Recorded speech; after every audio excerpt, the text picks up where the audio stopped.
Kabila ndenge na minipo ndenge naza koyebisa bino akima mboka abima na ye azaka susu awa te atika ta trace moko te abima na kobata ma puisque guerre eza kosalema kuna celui qui est derrière boza kolanda ngai. Cette sortie médiatique d'Augustin Kabouya, secrétaire général et président de l'UDPS, le 30 mars 2024 au quartier général du parti, lui a coûté le lynchage médiatique et des critiques sévères, même par ceux de sa famille politique. Et pourtant, l'avenir semble lui donner raison, avec la dernière tribune de l'ancien chef de l'État de la RDC, publiée par The Sunday Times, l'un des principaux journaux sud-africains. Pour le chef du parti au pouvoir, le prédécesseur de Félix Tshisekedi a raté l'occasion de cette ère. C'est une sortie médiatique ratée, puisque Kabila, quand nous regardons dans les tableaux son parcours, la manière dont il a géré le pays, je ne pense pas que c'est quelqu'un qui est mieux placé pour parler. Et je suis désolé, il n'a pas eu de bons conseillers pour qu'il puisse se taire. Une tribune de Joseph Kabila qui ne laisse pas de suspense quant à son appartenance au groupe terroriste du M23 AFC. Les masques sont tombés. Augustin Kabouya s'en félicite. Tout de même, il regrette d'avoir été mal compris par une certaine opinion dans son pays. Moi, je parlais en fonction de ce que j'ai détenu comme information. Et j'étais allé plus loin pour dire que Kabila est sorti sans toutefois être identifié par les services d'immigration. C'était des attaques, des lynchages médiatiques, des attaques dans les réseaux sociaux. C'était une occasion d'en finir avec Kabouya. Mais aujourd'hui, nous sommes rattrapés. J'avais dit clairement que c'est Kabila qui est derrière Corneille Nangaa. Et c'est Kagame qui est derrière Kabila.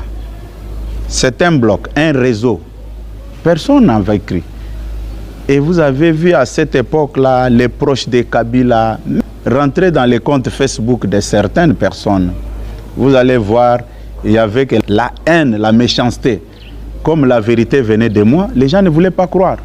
Aujourd'hui, Kabila est sorti au grand jour.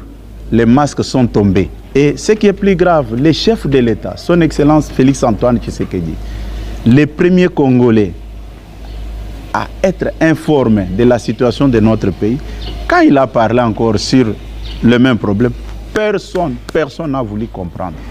Et aujourd'hui, c'est Kabila qui apparaît au grand jour pour manifester son mécontentement.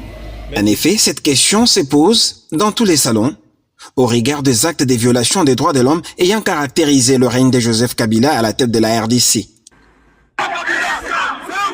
Un rapport accablant, publié un an après les violentes manifestations contre Joseph Kabila.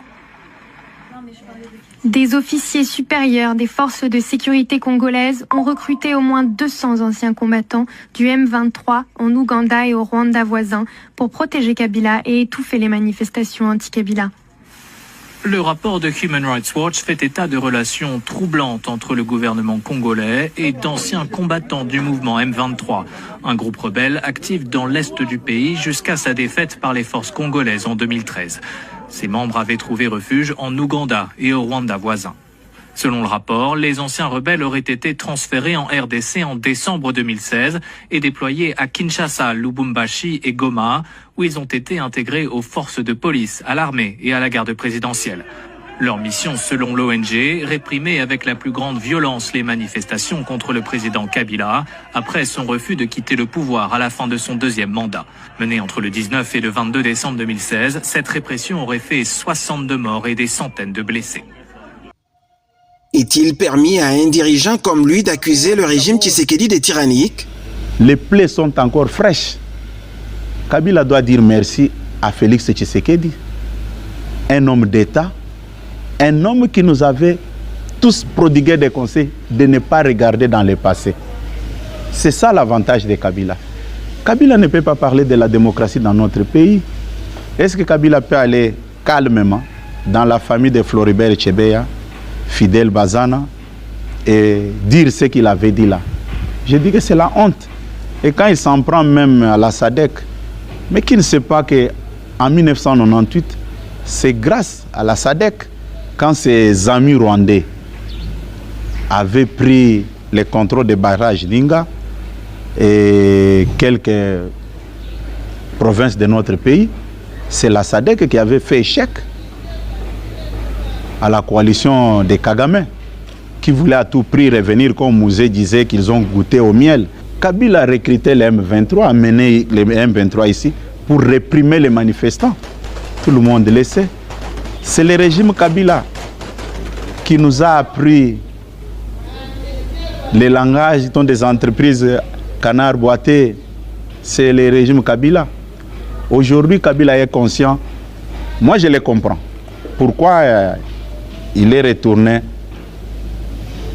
à la voie des armes?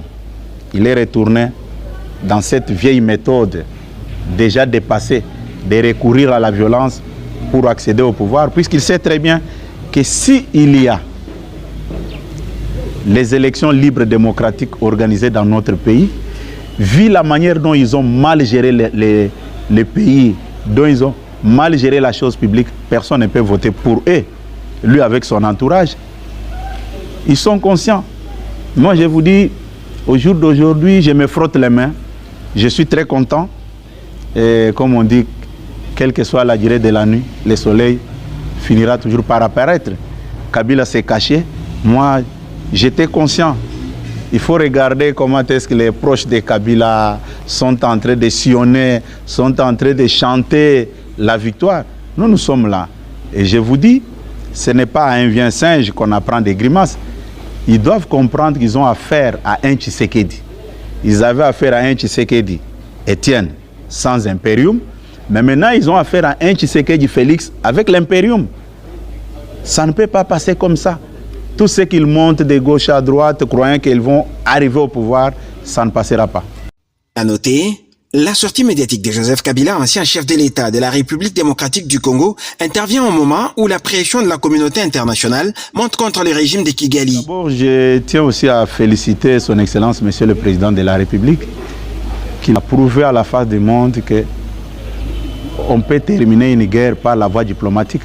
Aujourd'hui, tous les prétextes que Kagame a avancés avec ses proches sont devenus des arguments non fondés. Sur le plan international, personne ne l'écoute, puisque tout ce qu'il avançait comme argument, on l'a piégé. Kagame disait que non, je me bats pour la sécurité du Rwanda, et les FDLR sont au Congo, ils représentent les dangers pour le régime de Kigali. Kagame est tombé dans son propre piège. Kagame arrive à Goma. Au lieu de s'arrêter, il va nommer des gouverneurs, puisque Nanga, c'est un simple exécutant.